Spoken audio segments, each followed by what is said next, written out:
My mother did. And I think that every immigrant who comes to this country in order to become a full voting citizen has to do the same. And I believe in being consistent about my policies where... So your father is not a citizen of the United States? He's not. Okay. And your mother, when did your mom take the citizenship test? Was it before or after you were born? After I was born. After you were born. Okay. After years of being in this, following the legal process of becoming a naturalized citizen, she followed it through the legal process. And so I think you gained citizenship through birthright then? Well, but you gain citizenship through birthright citizenship in that sense too, right? I mean, every American. So what I want to do is revive a vision of citizenship where every kid who enjoys... I'm sorry, just to backtrack. So your father is not a citizen, your mother... Yeah, she's doing a very poor job interviewing him, honestly. She should just let him speak and make his point and not interrupting every 10 seconds, honestly. To this country legally. They were in this country legally. So my view is any kid who's born in this country of parents who are here legally, that's the scope of where birthright citizenship applies. And I think it's a very simple principle. The 14th Amendment says, subject to the laws and jurisdiction thereof. So anybody who is in this country legally, under the auspices of federal law and under the auspices of U.S. law, here legally, the kid of that person, whether they've been here for 5 generations, I don't know if that's your case or not, whether they've been here for 3, 4, 5 generations. You're an immigrant too, by the way. Okay, I didn't know that. But anyone... Yeah, that totally makes sense to me. Unless you are a Native American, basically, you're also an immigrant in the United States. Who is in this country legally. Legally. Yep. I illegally immigrated to the United States. So the kid of anyone who's in this country legally, whether or not they're an immigrant, that's the scope of to whom birthright citizenship applies. Now, I favor going one step further with this, though. The step I favor going further with is, I think even the kids who are here, whether they're 1st generation or 6th generation, should have to earn all of their civic privileges by knowing the same thing about a country that we require of legal immigrants as well. I think every 18-year-old who graduates from high school should have to pass the same civics test that every immigrant has to pass in order to become a legal voting citizen.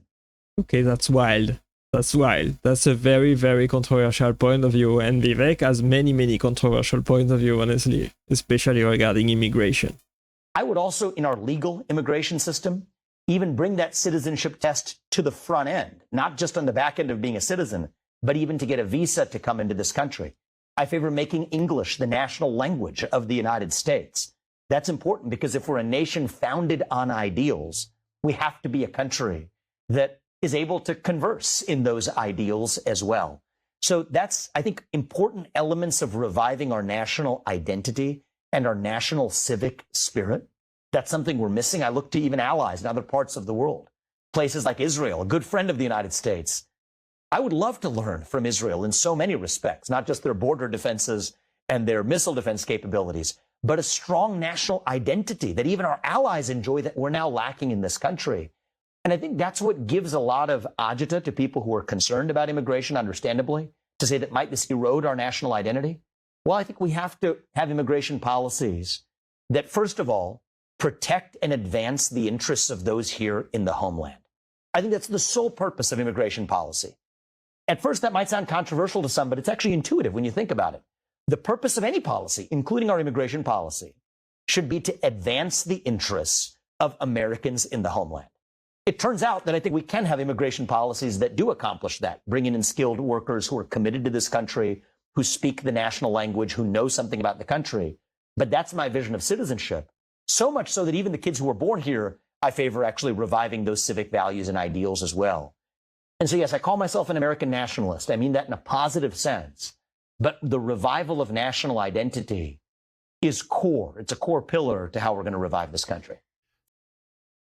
Okay, so Vivek is a very, very controversial person. He has very, very controversial views on immigration as well, and he's facing backlash right now on social media, on X especially, by saying that we need more immigrants, we need high-skilled immigrants to work for high-tech companies. That's what he says, because we don't have the workers in America. But is he true about that? Are foreigners, immigrants, actually better at high-paying, high-skilled jobs that Americans are? I don't know about this. Maybe the school system, maybe the education system is at fault right there.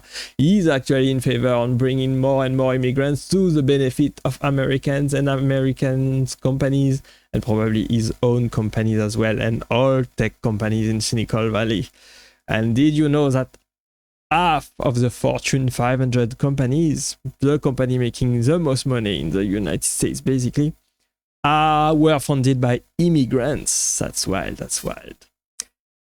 So there's probably something to think about right there. Props to his favor. He could go the most coveted passport, but he did not. These journalists don't understand the difference between legal and illegal immigrants. His father is not a citizen, but did not cross the border with the coyotes. Yes. India takes a rather dim view of dual citizenry. Remaining an Indian citizen is much more advantageous for Indian migrants if they want to return in their retirement. Yeah, that's probably right. People are now maligning Vivek by attacking his father's decision. Yeah, that's bad. That's bad to attack the family of the person you disagree with. Law, I recognize this line of thought, further proof that Starship Troops is gold. It's not immigration laws that needs revamping, it's actually enforcing them. That's the problem. People can't understand the difference between legal and illegal immigration. Yes, most people have a hard time with that, I agree. India does not allow dual citizenship. Yes. What a wonderful person. He will go places. If you apply for the US civics, test the current voting pool, it will cut out a huge chunk of voter. Yeah, that's right, that's right. I don't blame him. It's not easy for senior citizens to live here, not much of retirement life. I agree. Well, let me know what you think about that one. Do you agree with Vivek that we need in America more high-skilled workers to fill the high-paying job when the workers are missing in America, or not? Do you think we should actually train Americans to fill the high-skilled worker position? Let me know what you think about that one in the comment section, and I appreciate you for watching and staying with me right there to the end. Click right there to watch the next video, and I will see you there. Bye bye.